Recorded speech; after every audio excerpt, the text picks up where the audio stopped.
The views and opinions expressed in this broadcast are those of the speakers or authors and do not necessarily reflect or represent the views and opinions held by the producers of this broadcast. The material herein is for entertainment purposes only.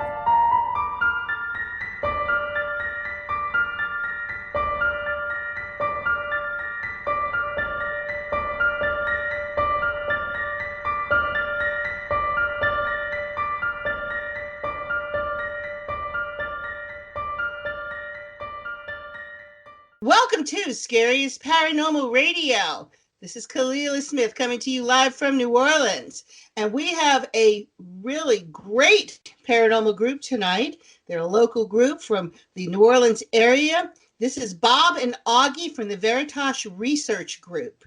And they're going to tell us a little bit about who they are, what they do, and share some of their scariest moments. Welcome, Bob and Augie. Thanks for coming on the show, guys. Great to be here. Say something, Bob. Can you tell everybody a little bit about what you guys do and a little bit about your organization, because you guys have been around a long time and a lot of people haven't heard of you. Yeah, we've been around a long time. We started in the 80s, and Augie, why don't you fill it in, the history of the group? Yeah. Well, Bob and I are cousins, and so we've known each other our whole lives. As adults, we would go with our wives on bed and breakfasts and just have fun. Of course, some of them around this area were alleged to be haunted. Anyway, Bob and I, having an interest in the paranormal in general, decided to just do more research on it, and we started to form a group. In 1986, we formed the Veritas Research Group, and it was made up of a number of professional people, attorneys, doctors, Greek Orthodox priests, etc.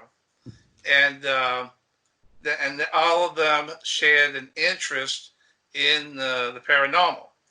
As our name suggests, Veritas, we're really searching for the truth. And Bob and I's experiences of long ago, we would read these little paperback books that would speak of haunts in and around the Louisiana, Mississippi area, and you go out there and it really wasn't factual. And so, but we did find some things that we couldn't explain. We'll maybe mention a few of them if we have time later on. But anyway, we started to evolve into it. We both worked for the government, and Bob, as a matter of fact, was a New Orleans policeman who later became a security manager for a major DOD installation. And so he has a very good investigative background. I got more and more involved in sound analysis and building some of my own equipment. And as we learned from the evidence we would collect, we would build equipment, our own applications. And so you never heard about us because we're not on the internet. We don't advertise. We've shown up on one magazine. I'll just tell you that there was a French Quarter promotion by accident, as a matter of fact. And we wouldn't let them use our names, but they got our pictures, and we did a major investigation undercover at a major hotel in the French Quarter. And they had some real issues there. They asked us to very quietly go in, research it, and see what you can do. And that's the kind of organization we are. We're low-key. We don't advertise. Bob, we have an attorney on the group that developed various documentations that we sign with the clients, including non-disclosure statements. We own the evidence, but we can't release anything unless they give us permission. I do have a Facebook account, but that's only to communicate between Bob and ourselves on large files and certain files instead of transmitting it over the computer. It's a private account, and we can also communicate with our clients that way. Some of our clients, of course, are out of state. We do travel out of state, but again, it has to merit our time. We don't charge for our time, so it's all on our nickel, as you would well imagine. Right. Bob, what did I leave out so far? No, that's about it. But what distinguishes our group from any other group, I believe, is the fact that when we get a call and accept an investigation, we go in and talk to the people involved and see what's going on. At that point, Augie has the ability to develop systems and develop techniques and pieces of equipment that will address a particular need, what's going on in the house. And so instead of us being the normal buy your ghost hunting equipment from eBay, you'll have your kit and you go in and you do this and that. We develop, and really Augie develops pieces of equipment that address specific needs we have with a client. And I think that distinguishes us from the other groups involved in this. One of the misnomers that can come about in paranormal investigation, it's not like it is on television, in our opinion. Something doesn't happen every 15 minutes and you go to commercial break. And so we understand that, yeah. We have had exclusive rights to a number of places, including a plantation that we've had an association with this plantation for many years. We know the owners, we're the only people that are allowed in there. And because we've spent the time, we've done our research, you would not believe the evidence that we have collected. Really? Undisputable. Wow. But we do tailor what we do, as Bob said, on what the condition is. So normally we'll go in, do interviews, then we leave and we do research. And we think we're very good. Some of the people we have that do a very good job of doing research on not only the land, not only the people, but the grounds. And from that, we develop a plan of action and go in. Sometimes we don't have that ability, the time to do it, because it's a sensitive thing where people may feel that they are threatened by an entity or some other condition in a home where they live. And so we have to go in and deal with it, again, based on what the client, what the investigation criteria is, what we find. But that's what we are. That's what we do. We enjoy our families, members, both of our family members. We have a number of members that actively participate. They're very good, and all the way up to grandchildren. Wow. We'll be That's trained, so neat. especially on sound analysis. We work with them, and we focus on sound analysis a lot for a number of reasons, but it kind of leads us to other parts of the investigation. I won't get into that right now. Go ahead, Bob. All right. We one thing, Kalila, we've been doing this for, good God, 30 years, 40 years or whatever. And believe us when we tell you that all of the cases, we've had many, many cases in over the last 40 years. The majority of the cases are not hauntings. It's not poltergeist activity. It's not ghost. There's an explanation for it. Right. Oh, yeah, absolutely. Absolutely. I agree with that. I think that's the case with all hauntings. Right. Absolutely. Yes. And we've been lucky enough to come across some very interesting sites, and we've collected a lot of good information, good evidence when we come up against a credible haunting. So, that's what we've done. We have a lot of evidence that we've collected, and especially what we're going to talk about at this Magnolia Antiques store in Bay St. Louis, Mississippi. Oh, wow. And we'll get into that. But I just wanted to say that, not very often we come across something, but when we do come across it, we have the ability through Augie's inventive head to collect the evidence and get great evidence on what's going on. I don't know how inventive I am because I couldn't get Skype to work for 3 days. 3 days? What do you mean 3 days? 3 weeks? I know. Look, I know this new technology. This is stuff it's new to me too, guys. Really is. It takes a while. It's it's perplexing at times. So when you do get evidence, let's say you go into a place and you do get evidence and you feel pretty certain that it is paranormal, because I agree with you guys. I mean, it's not like TV, and that's the unfortunate thing, that a lot of people get their knowledge nowadays from the TV shows instead of getting out here and really learning it and studying it, on their own. But they see the finished product. They don't see the hours upon hours or days and weeks that you can sit in a place and nothing happen. Right, absolutely exactly. Nothing. And so let's say you get something. What do you do with that? I mean, because I know there's a lot of groups out here and they try to resolve it and they try to make it go away, which I don't believe is possible. I mean, what do? You just document it and that's it? Or what do you guys do? I'll give you one example, one of our approaches, okay? We'll go in and the client will say, I hear speaking in this other room, day and night, under these conditions, okay? We have parabolic mics on tripods that we will set up. And if anything happens to them, we'll pick it up. So we pick something up. It's a response maybe to something we've said or just on its own. We'll take that sound bite and we'll put it into some sound software that we use, and we will measure the frequency setting. Okay, this is one of our approaches, okay, invented by us.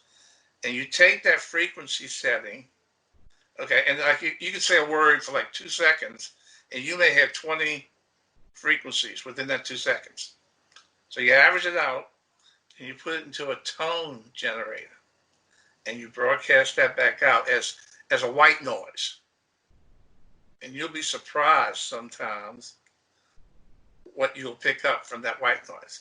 What it has told us is it has opened up a channel that it can speak, communicate with, whatever it is. So we can try to enter that channel back in there within, and this is eight-digit frequency ranges, okay? It's very precise.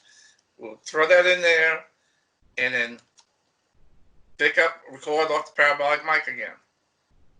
Sometimes we'll have a question and answer.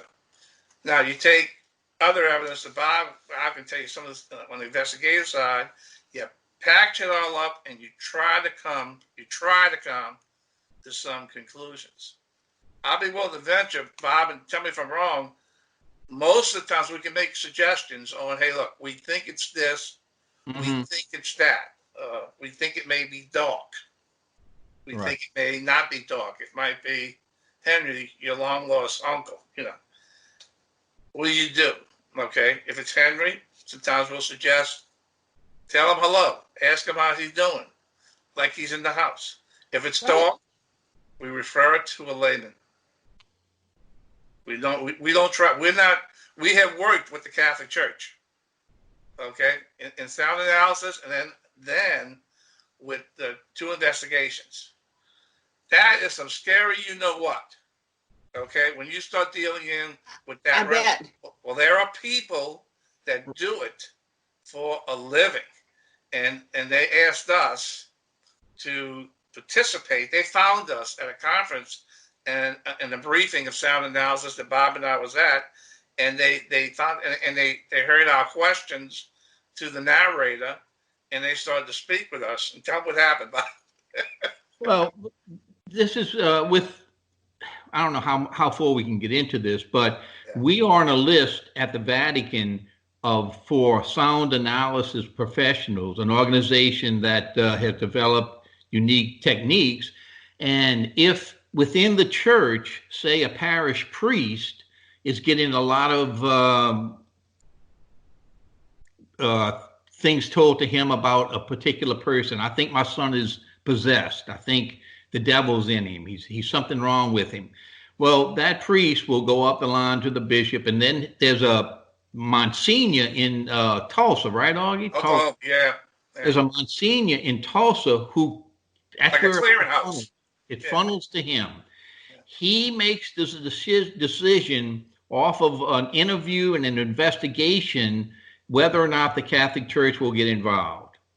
Augie and I were asked to participate well, not participate, to conduct an investigation on a person who claimed to be possessed, which we did using our sound analysis, and we came up with a conclusion, and we sent it back up to him, this Monsignor, and he came back and said, well, that's good, but next time I want you to take a priest with you and conduct a thorough interview, which we did.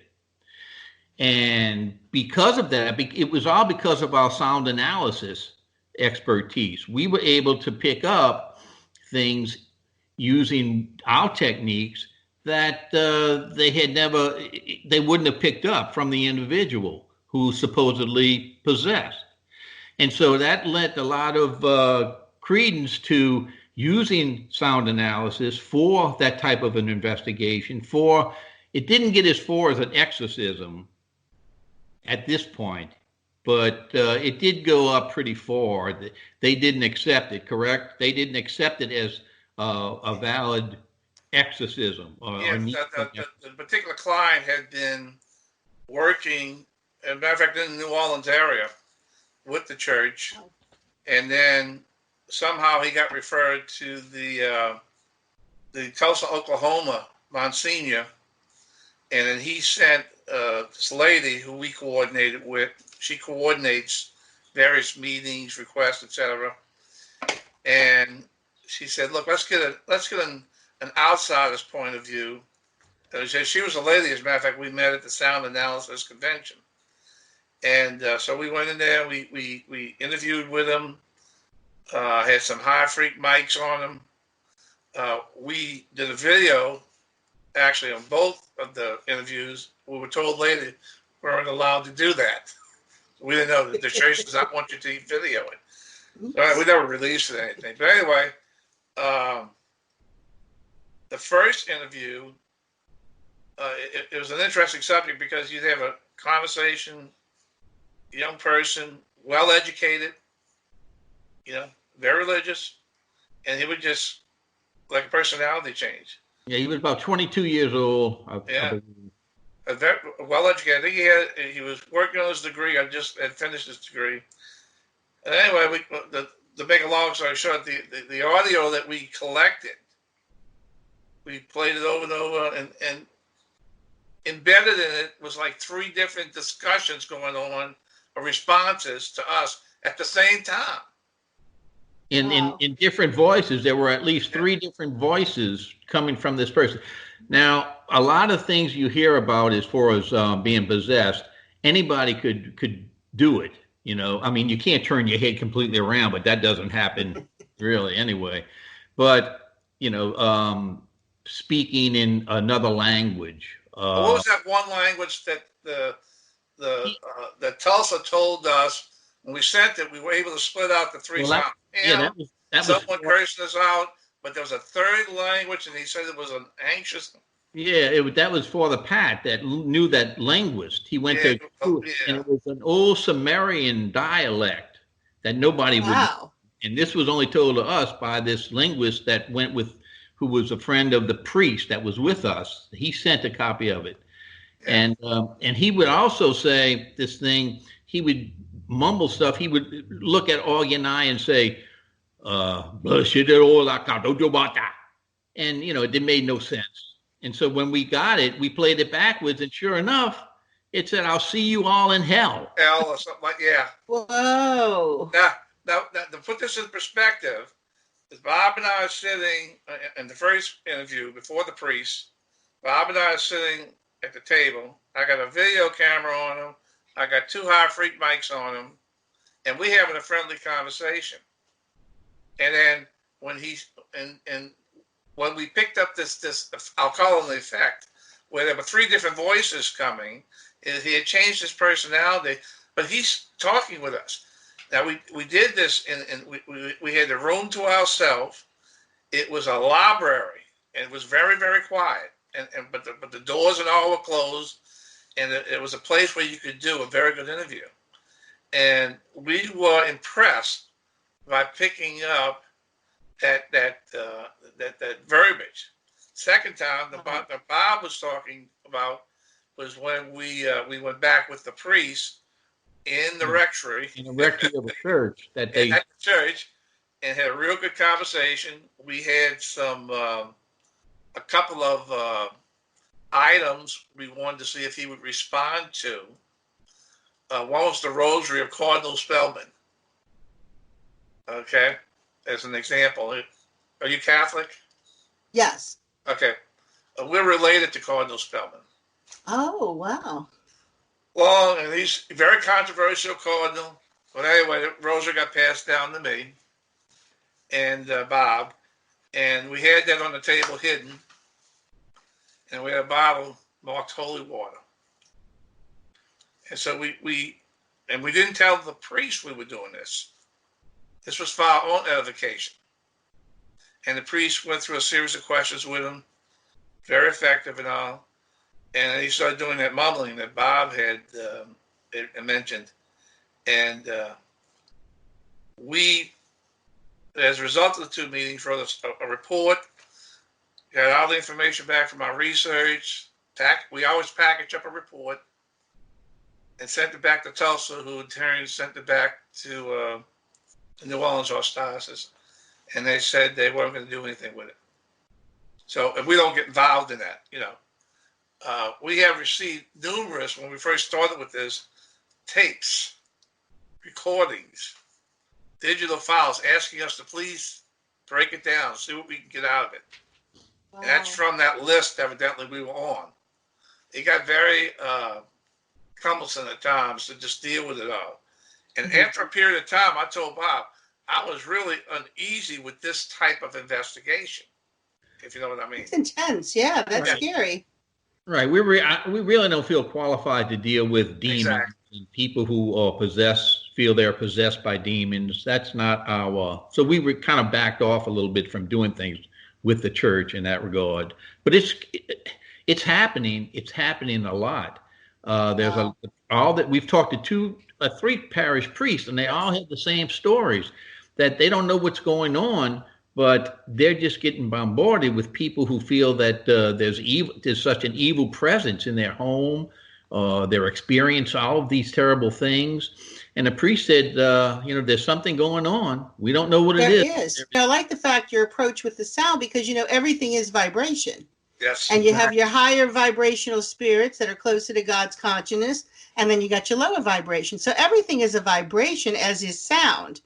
And that's very interesting, the way you guys approach this. And I like the fact that you do work with the church, because, one of the big problems is, and I shouldn't say this, but there's a lot of people out here who have decided on their own to just go out and start trying to exorcise demons. And unless you're really trained and groomed, right, for years and years and years, it's not something you want to play with. It can be very dangerous. Exactly. Because I certainly believe that it's real.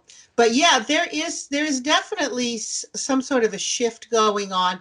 And I think it's because there's a lot of people nowadays, from an occult perspective, that have become really interested in that darker side. I see a lot of people, wanting to do magic, and not just wanting to do magic, but wanting to do that cemetery magic, working with the necromancy and working with those lower vibrational spirits. Right. And I think a lot of times, especially in New Orleans, where I work with the tours down in the French Quarter and in some of those cemeteries, you've got people really working with some dark energies down there. And right. I think that they open up portals and they don't close them back up.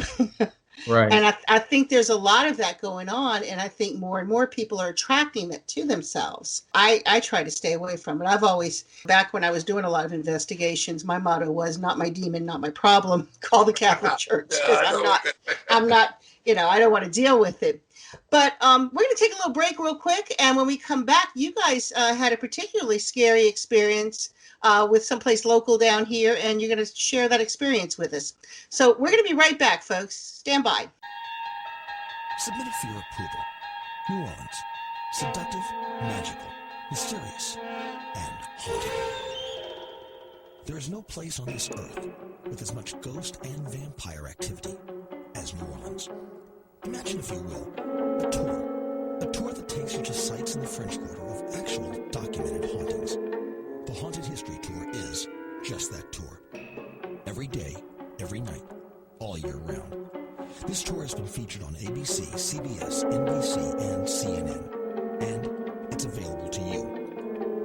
ghosts and vampires in the French Quarter? Find out by taking the tour that everyone is talking about, the Haunted History Tour. For more information, call Haunted History Tours at 861-2727. That's 861-2727. This is not a Halloween spookhouse. This is real. And we are back. So, Bob and Augie, you two had a particularly scary experience with someplace here locally that made things get kind of real for you, huh? Yeah. Yeah, we got some good evidence. I mean, I'm sure you've had a lot of stuff, but there's one in particular Right. that you're going to share with everybody today. So, tell us what happened. Well, we got a referral in Bay St. Louis, a local store who had been experiencing more than one child, where they described it, running up and down the back of the store, laughing and giggling and playing. They would also move things around. This would happen both day and at night, which was very interesting because it was, as they reported, a daytime haunting. So I forgot how we got the reference. But anyway, we went to visit. We had an agreement signed with them. They said we could use their name. It was Magnolia Antiques in Bay St. Louis. And Glenda and Jack Sherlnick, I believe is what they pronounced their last name, were very gracious. And their daughter Shay is her name. Yeah, daughter Shay. She also worked in the office. We were there at least 4 times. We did 4 separate interview investigations. And so we went in, and the shop was laid out where you had different vendors, which were just private people selling things. A lot of these things were antiques. Really unique store, though. You kind of walk in and you go back in time. It's the best way to describe it. And just a little quaint shop, but just some interesting items in Bay St. Louis. You know what I'm saying? In a little small town. So anyway, we went in there and we interviewed, and they basically told us the same thing about hearing the 2 kids and all. And then they told us the story. We asked them, well, what do you think it is? What is causing this to happen? Of course, you always have it. So they told us a story about a lady who lived turn of the 19th century. I think in Minnesota. Yeah, Minnesota, up in the north. And she had 2 sons. One was, I believe, 5, and one was 7. And like most people in the north, they like to go play in the snow and ice skate, etc., which these kids were no exception. They had a little pond on their property. One day when they were out there ice skating, they broke through the ice. The pond was, I believe she said, like 30 feet. They were able to recover the older son, but the younger son passed. So, of course, being just a story as far as what had happened, the mother, of course, was beside herself. She had a very good friend who was, for lack of a better term, she used to call herself the doll doctor. And she would make dolls, and she would also repair dolls. And during that time, it was what they call the material. It was a stone type of material. I forget the name, Bob. They made rag dolls and claw dolls, but a porcelain. I'm sorry. They also made a porcelain figures.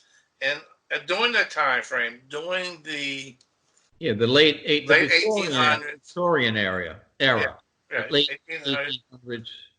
Yeah, they would have things they would call a funeral doll or a burial doll, and that was right. a common theme in certain parts of the country, including up north.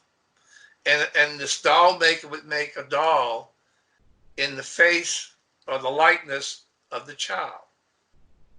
Well, anyway, it's not clear whether or not this doll doctor did that, but she decided to make a doll in the likeness of the son who passed.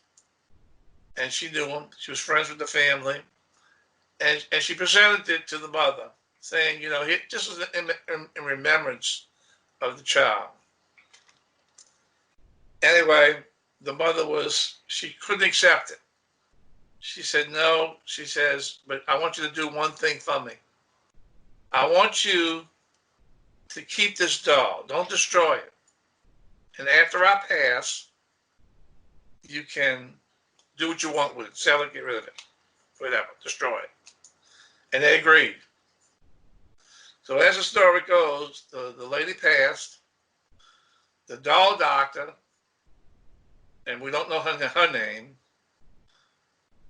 sold it to a lady who migrated down into the southern Mississippi area. She then sold it to a lady, I want to say her name was Ann. And Ann owned a spot that she sold various items. Of course, the doll, I guess, would be considered as an antique. But she sold dolls and other things in that in the antique shop. It's like a consignment space where people can bring their goods and sell them out of the store, out of the antique store. Okay. On consignment. Yeah, but a lot of neat old stuff. That's what I like. You can walk through it for hours and say, "Look at this. You remember this?" Well, oh, I'm not that old, you know. But anyway, probably a lot of haunted stuff in there too. I'm sure.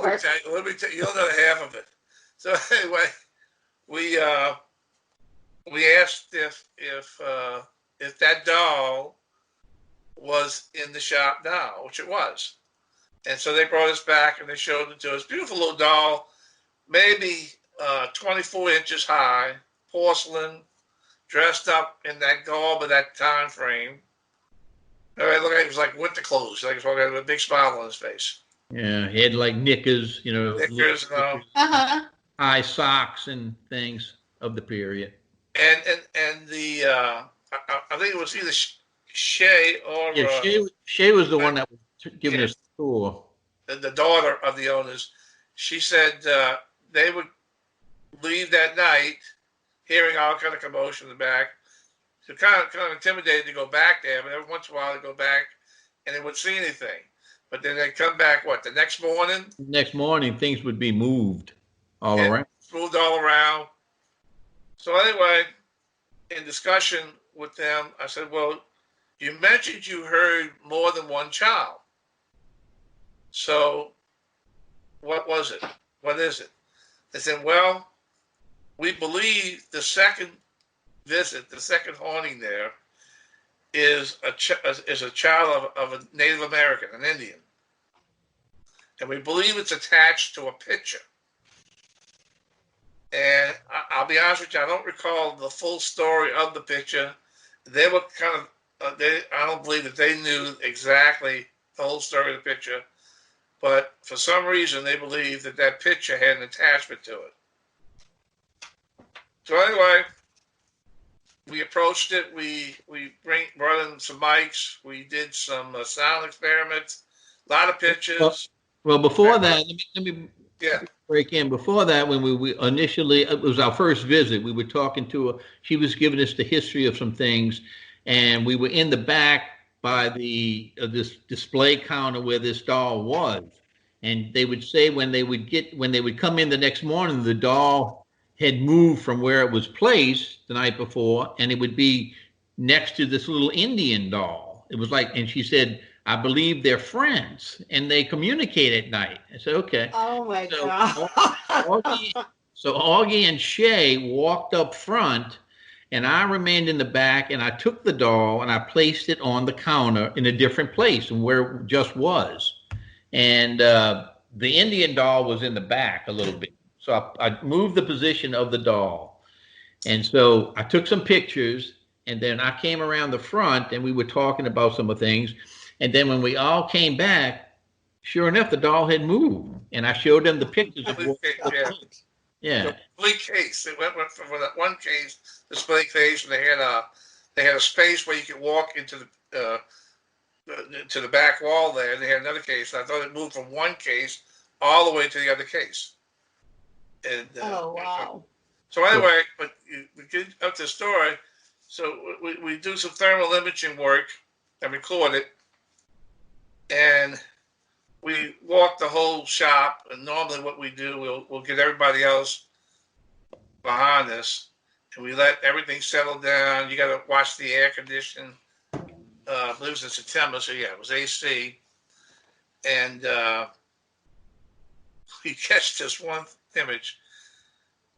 We walk from one hall, and I back up, and I turn, and I go 10 feet, and I'm noticing some dark, like black imagery on the thermal imaging, which means very cold.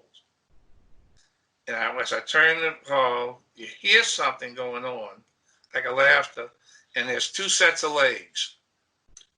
And we got wow. And they stop, and one turns around, and a little bitty guy, and just looks at us. You can see his eyes. It's just great evidence. And so at that point, we could give validation to what the owners and their daughter, Shay, was claiming. Because there were definitely two images there. Matter of fact, we made a picture of that just for them, and they hung it up in there. Yeah. Oh, wow. Follow me, Kalila Smith, into the mysterious world of spirits. Searching for Spirits, the ultimate guide for ghost hunters, is a concise how-to manual for anyone who enjoys a good ghost hunt. Learn the history of spiritualism, learn what a ghost is and what is not. Learn the truth about poltergeist. We'll also delve into the realm of spiritual beings that never were human, the world of demons, real vampires, and we'll look at some real case studies. This is a must-have for everyone interested in ghost hunting, from the novice to the expert. Completely updated in its second edition, this is one of the first guides for ghost hunting based on actual first-hand experiences. Available on Amazon.com. Searching for Spirits, the ultimate guide for ghost hunters, by Kalila Smith. All right, so. But let me just add to what Augie's saying about this. It was a dark mass that was in the back of the room where he saw these little things coming out. Then while we're filming, an actual, it looked like a little boy, perfectly formed, wearing a little turn-of-the-century outfit with the knickers and all. And he walks forward and leans against one of the little displays, leans against it and looks at us. Now, we have this as evidence. This is not something that we heard about or someone, we saw it and we didn't record it. We have this little boy who came out of this dark mass, look at us, lean against the thing for a couple of seconds, and then go back and fade into the blackness. But this little boy was a turn of the century young child dressed in that period of clothing. Now, let me give you one of the things that we did. We directed for the lack of a better term, white noise, a tone at a certain frequency, okay, that modulates mechanically. That's all, because it's proprietary. And if for some reason, not all the time, but many times, helps us create, it opens a door. And we discovered this.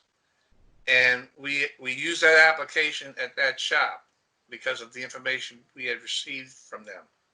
And as a result, it was incredible, the evidence we caught. We caught three, Bobby, you asked me this earlier, we caught 3 real good EVPs.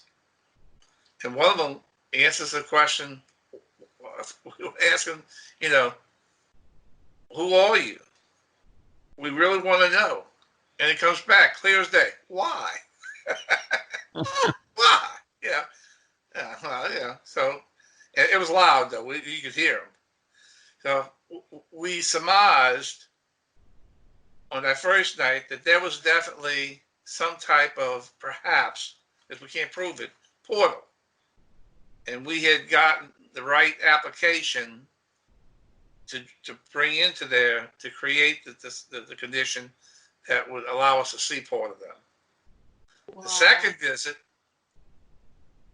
again, the black mass. Go ahead and describe that one. You describe it better than I do in the back of the case. Yeah, it was just a very large black mass. And as we watched it, we saw figures would like try to, hands, I arms. don't know if they would try to come out or would just come out a little bit, go back in. And this was going on all sides of it, like actual people trying to come out or just merely sticking their heads out and going back in. And wow. Yeah, we found it interesting. Again, we surmised that maybe this portal wasn't as friendly as the one we had seen during that last visit.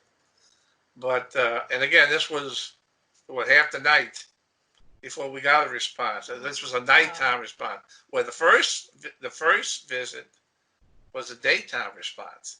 Now that's unique. Normally that is.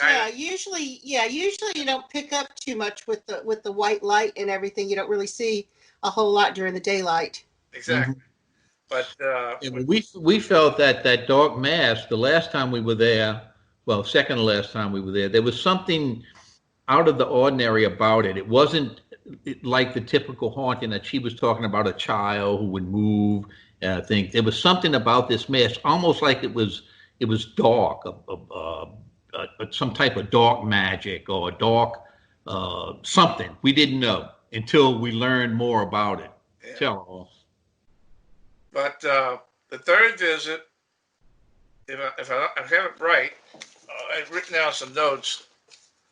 Was it the third visit that the chandelier shattered? No, that was the last. That was the last visit. They told us about that. Okay. That was the fourth visit. Okay, the third visit, was that when the doll was sold? Okay, wait. The third visit was when we spent the night. Yeah. We spent the night with Harold. Harold was a preacher, a Baptist preacher. Yeah. And we brought a layman in, a bachelor, and he did some blessings. Harold also has an interest in the paranormal for a number of reasons, including he's a transplant person who has been on the edge of death for many years. I mean, but he has his own congregation, and we brought him with this to see. We consider him to be a holy man. Right. I said, Harold, go in there, say a few prayers, walk around and tell me how you feel. Tell me what you feel. So he spent the whole night with us. And after looking at it, we looked at the evidence. That was the third visit. We came back with the evidence. We analyzed it, and we still felt there was something. We didn't understand why it turned so dark. Before it was light. You could feel, you know the difference. You can feel it. Sure, yeah. This was extremely dark and depressing and heavy. And after talking to Harold, and Harold felt the same thing. We feel that Harold, by praying and doing what he did, he brought this out. And so we were still confused. Why would it come out? What was there? Who would have put something like that there? Why all of a sudden turn from not as bad, into something evil? And so we talked to Harold about it. And so we went back to try and clarify some of this. And sure enough, we were told the additional story. This was the last one when she told us about the chandelier and what went on. Yeah, we went back a fourth time. Again, we're constantly collecting information. And we were told that a chandelier, correct me if I'm wrong, Bob, from my notes, it's still hung on the ceiling. Beautiful chandelier. Very old. Shattered. Completely shattered. In place. Gosh. It didn't fall over. It shattered. Oh, wow. All the crystal just crushed and shot all over. It just shattered. Now, on the fourth visit, was that when they informed us that the doll was sold? That's when they informed us about Anne and the doll being sold, yes. Won't go into much to the vendor. There were some issues behind the vendor. But they sold the doll. So anyway, that's the history. We don't know. We have never done a follow-up on the doll. We have spoke with Glenda and Shay, and at the antique store, And it says it's been very quiet. It's been it says a friendly feeling in there again. But I'm willing to bet if we went back in there with equipment, Well, there's just a lot of things that went in and out of that place, right? Yeah, that's just it. You got a lot of things going in and out Yes. with, Yeah, well, with a shop like that. That's, yeah. The question, I'm sorry, Bob, before I forget, excuse me, the one question I really have, where's the little Indian boy? Yeah. He lost his playmate. Oh, Supposedly kind he of sad. had a picture or a doll. Where did he go? Is he still there? What we learned, though, is that one of the vendors started with black magic and started bringing in evil things and started having ceremonies which the owners weren't aware of, and then she was doing some unethical things, and it came to the attention of the owners, and they cleared the place out, and now they're saying that everything is fine and peaceful once it was cleared out.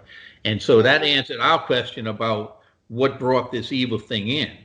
And that's what that's usually what causes it. People going and bringing it in when a lot of people have that intent, that evil intent. They get attracted to that dark stuff. Right. Anyway, Wow. it was a very interesting case. As you most probably can ascertain, that we approach these cases like a detective story, like a mystery. And there's always a discovery. There's always an answer, a reason. If you ever find it, that's another thing. But sometimes, not all the time, we feel that we're real close. But this place was a great place to say, hey, look, they really had a haunt in it. It was active. We could record it both visually and audio. And it's a good example of we had to go back 4 times. Oh, yeah. Now, I could have spent a year in that place, but just because of the types of things we were picking up. Yeah, and I don't know how much time you have, but something comparable to that we found at an old plantation in Mississippi. What is it, Macomb, Mississippi, or was it? Where is? Are you talking about Magnolia? No. Oh, Magnolia, Mississippi. Yes, that's where the plantation is, Magnolia. Yeah. Right, and it's Tanglewood Plantation, and that is a place that every time we go, we catch some outstanding things. We've been investigating them for years. Okay, and this is really a story for another day. But I'm telling you, and Bedford's the owners, they have given us exclusive rights. Wow. And just recently, in the last year, they have been refurbishing the place. They're taking care of some rotten wood, things like that. It's a 3-story. Yeah, that shakes up the energy. Oh, yeah. Oh, you see, and they went through some health issues and some personal issues, and just amazing. But like Bob suggested, the things that we have caught on there, there's just no denying. And I'll save that for you for another day. All right. Okay. Thank you, guys. We kind of ran out of time on this one. This has been fascinating, and I definitely want to have you guys back for sure. Enjoyed it. But I want to thank everybody for coming and listening tonight to the Scariest Paranormal, and join us for another episode on another Friday night. Good night, folks.